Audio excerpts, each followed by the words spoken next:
जय हिंद, नमस्कार साथियों। स्वागत है आप सभी लोगों का हमारे एक और नए वीडियो में। और आज की इस वीडियो में मैं आप लोगों के लिए लेकर के आ चुका हूं रीजनिंग के 10 ऐसे मजेदार क्वेश्चन जो कि आपको प्रैक्टिस में बहुत ही हेल्प करेगा। जी हां दोस्तों, यदि आप भी तैयारी कर रहे हैं एसएससी जीडी की, सीआरपीएफ की, आरपीएफ की और ग्रुप डी की, तो दोस्तों आप लोग तैयार हो जाइए क्योंकि आपके एग्जाम में ऐसे ही इंपॉर्टेंट क्वेश्चन आने वाले हैं। ठीक है दोस्तों, तो चलिए ज़्यादा देर न करते हुए वीडियो को शुरू करते हैं।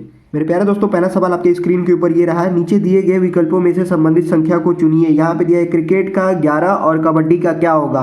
दोस्तों यहाँ पे न्यूमेरिकल निकालने की कोई जरूरत नहीं है क्योंकि ऑप्शन में इतने छोटे छोटे डिजिट दिए गए हैं। ठीक है दोस्तों, अगर इसका हम लोग न्यूमेरिकल वैल्यू निकालेंगे तो क्या 11 तक ही आएगा? इससे ज़्यादा आएगा। ठीक है, कबड्डी का निकालेंगे तो क्या 7 ही आएगा? नहीं, उससे ज़्यादा ही आएगा। हमें 7 इसलिए बोल दिया क्योंकि कबड्डी में टोटल 7 ही प्लेयर होते हैं। ठीक है दोस्तों, और क्रिकेट में कितने होते हैं? 11 होते हैं। उम्मीद है पहला सवाल आप लोग को अच्छे तरीके से समझ में आएगा। तो इसका न्यूमेरिकल वैल्यू निकालने की कोई जरूरत नहीं है दोस्तों। ऐसे देख करके ऑप्शन में आप ऑप्शन नंबर बी करेक्ट कर देंगे। ठीक है दोस्तों, अब चलिए देखते हैं दूसरे प्रश्न को कि दूसरा प्रश्न क्या कह रहा है।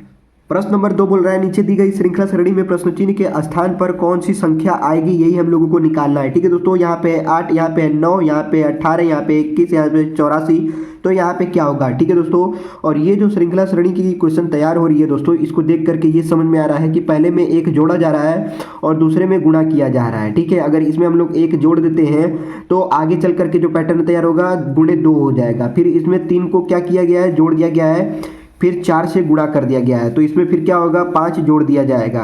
पैटर्न आप लोग देख सकते हैं, पहला, दूसरा, तीसरा, चौथा, पांचवा। पहले जोड़, फिर गुणा, फिर जोड़, फिर गुणा, फिर जोड़, फिर आगे क्या होगा? गुणा ही होगा। तो यहाँ पे क्या है? प्रश्नवाचक चिन्ह के स्थान पे हो जाएगा प्लस का चिन्ह। तो 84 में हम लोग 5 जोड़ देंगे, कितना हो जाएगा? 89 हो जाएगा। ठीक है, 8 9 89, तो यही हम लोग का करेक्ट आंसर हो जाएगा दोस्तों। उम्मीद है ये दूसरा प्रश्न अच्छे तरीके से आपको समझ में आ गया होगा। ये पैटर्न को समझिए और क्वेश्चन को सॉल्व कर दिए। तो 89 option number C is the correct answer हो जाएगा दोस्तों। अब चलिए देखते हैं तीसरे प्रश्न को।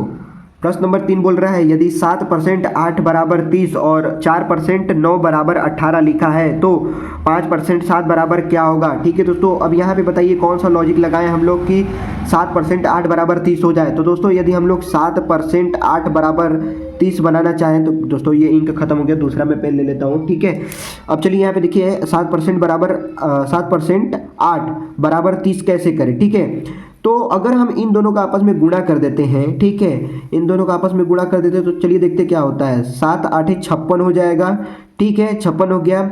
और ये तो 30 है, ये तो 56 है, तो इसमें क्या करें कि 30 हो जाए। तो अगर इन दोनों का आपस में अगर हम लोग गुणा कर देते हैं तो 5 6 का 30 हो जाता है। ठीक है, यानी पहले इन दोनों में गुणा किया, फिर जो आया उन दोनों का आपस में गुणा कर देंगे। उसी प्रकार से चलिए इसको हम लोग करते हैं, 4 और 9 का गुणा कर देते हैं तो 4 9 कितना हो गया? 36 हो गया। अब 36 में 36 के ये बीच में मतलब हम लोग क्या कर देंगे? आपस में गुणा कर देंगे तो 3 6 18 हो जाएगा। तो ये 18 आया है, ये भी सही हो गया है।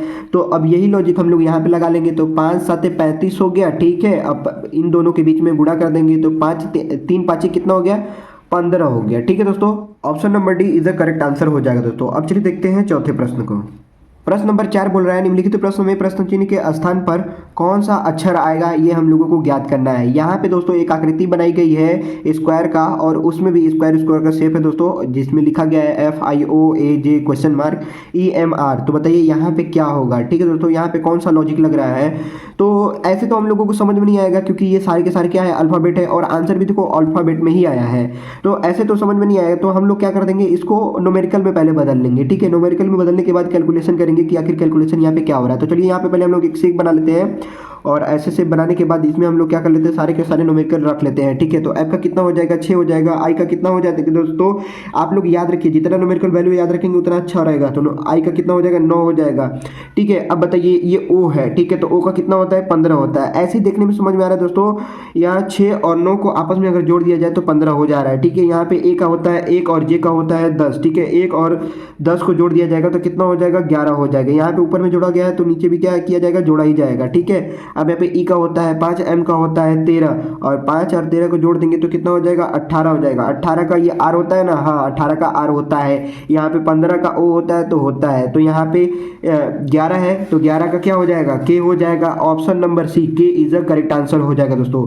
ऐसे प्रश्न आप ऐसे सोल्व कर सकते हैं न्यूमेरिकल में बदल करके। यदि आप न्यूमेरिकल में नहीं बदल पाएंगे तो थोड़ा सा ज़्यादा समय लगेगा ऐसे क्वेश्चन को सॉल्व करने में। उम्मीद है ये चौथा प्रश्न आप लोगों को समझ में आ गया होगा। अब चलिए देखते हैं पांचवें प्रश्न को। प्रश्न नंबर 5 बोल रहा है निम्नलिखित प्रश्न में उन वेन आरेख का चयन करें जो सर्वोत्तम रूप से दर्शाता है। यहाँ पे गेहूं चावल अनाज है, ठीक है दोस्तों। अब आप देखिए गेहूं अलग है चावल से, और चावल गेहूं दोनों को क्या बोलते हैं, अनाज बोलते हैं, ठीक है। तो ये होगा गेहूं का आकृति, ये हो गया चावल का आकृति, और ये गेहूं चावल दोनों अनाज में ही गिने जाते हैं, ठीक है। तो ये हम लोग का बन गया वेन डायग्राम, ठीक है दोस्तों। तो देखिए कहाँ पे मैच कर रहा है, option number C, venn diagram हम लोग का मैच कर गया, तो ऑप्शन नंबर सी ही हम लोग का करेक्ट आंसर हो जाएगा दोस्तों। ऐसे प्रश्न आप लोग को जब भी दिखाई दे तो समझ जाइए उसको आप जितना अच्छे तरीके से बैठा सकते हैं वही आपका करेक्ट आंसर हो सकता है दोस्तों। यहाँ पे बहुत लोग क्या करते हैं कि ऑप्शन नंबर ए को करेक्ट कर देते हैं, कैसे कि गेहूं को भी गेहूं मानते हैं और गेहूं को चावल को भी चावल मानते हैं, ठीक है। मतलब गेहूं को गेहूं तो मानते ही हैं, चावल को चावल ही मानते हैं, लेकिन इन दोनों को अनाज में ही डाल देते हैं, ठीक है। ऐसे करके आकृति बना देते हैं, ठीक है। यानी अनाज के अंदर आता है गेहूं, गेहूं के अंदर आता है चावल, या चावल के अंदर गेहूं, गेहूं के बाद क्या अनाज, ऐसे करके आकृति वो तैयार कर देते हैं। तो ये आकृति बिल्कुल क्या हो जाएगा, गलत हो जाएगा, ठीक है दोस्तों। वेन डायग्राम का सवाल जितने क्लियर से बनाएंगे उतना आपका आंसर सही समझ में आएगा, ठीक है। उम्मीद है मुझे पांचों प्रश्न आपको समझ में आ गया होगा। अब चलिए देखते हैं छठे प्रश्न को। प्रश्न नंबर 6 बोल रहा है किसी सांकेतिक भाषा में नोबेल को CFMOP लिखा है तो फर्स्ट को क्या लिखा जाएगा, ये हम लोगों को ज्ञात करना है, ठीक है दोस्तों। अब यहाँ पे दिया गया है नोबेल, क्या दिया गया है, नोबेल दिया गया है, तो नोबेल को क्या लिखा गया है, CFMOP लिखा गया है, ठीक है। तो अब इसको मतलब देखा जाए तो क्या अंतर समझ में आ रहा है, इसमें ये समझ में आ रहा है दोस्तों कि तीरिया क्या किया गया है, मैचिंग किया गया है, ठीक है। जैसे एक कदम बाद, ठीक है। अब यहाँ पे देखिए पहले लास्ट से देखिए, यहाँ पे देखिए बी है, बी के बाद क्या C, E के बाद F, L के बाद M, ठीक है। अब फिर N के बाद O, O के बाद P, इस प्रकार से बनाया जा रहा है। तो फर्स्ट का भी अगर हम लोग करें FIRST, फर्स्ट का भी हम लोग करें तो क्या बन जाएगा, जैसे R से शुरू करें तो R के बाद क्या आएगा S, S के बाद T, और T के बाद क्या आ जाएगा U, ठीक है। F के बाद G, I के बाद H, सॉरी I के बाद क्या हो जाएगा, J हो जाएगा, ठीक है। तो इस प्रकार से हम लोग का तैयार हो जा रहा है फर्स्ट का STUGJ, तो STUGJ option number C is the correct answer हो जाएगा दोस्तों। ऐसे में न्यूमेरिकल करके भी हम लोग कर सकते हैं, ठीक है। अगर न्यूमेरिकल करके आपको नहीं समझ में आएगा तो आप इस प्रकार से भी कर सकते हैं, ठीक है। इसमें कई प्रकार के क्वेश्चंस आते हैं दोस्तों, और आगे भी आने वाले क्वेश्चन मैं आपको कराऊंगा इससे संबंधित, ठीक है दोस्तों। उम्मीद है ये छठा प्रश्न आपको समझ में आ गया होगा। अब चलिए देखते हैं सातवें प्रश्न को। प्रश्न नंबर 7 बोल रहा है निम्नलिखित प्रश्न में दिए गए विकल्पों में से विषम संख्या का चयन कीजिए, ठीक है दोस्तों। अब यहाँ पे देखिए 5:50, 8:128, 3:18, 6:64 दिया गया है, ठीक है। अब यही चारों ऑप्शन में से हम लोगों को बताना है कि विषम विकल्प कौन सा है, ठीक है दोस्तों। तो विषम विकल्प को हमको चुनना है, तो चलिए हम लोग देखते हैं कि इसमें क्या करें कि विषम संख्या मतलब बन जाए, ठीक है।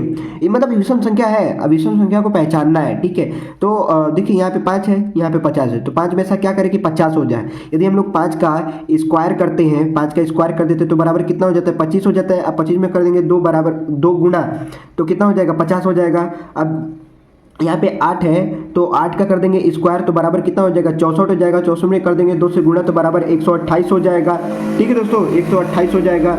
अब यहाँ पे देखिए 3 है तो 3 का स्क्वायर कर देंगे बराबर हो जाएगा 9, और 9 में कर देंगे 2 का गुणा तो बराबर 18 हो गया। अब यहाँ पे देखिए 6 है ना, तो 6 का कर देंगे क्यूब, 6 का क्यूब कर सॉरी 6 का स्क्वायर कर देंगे, ठीक है।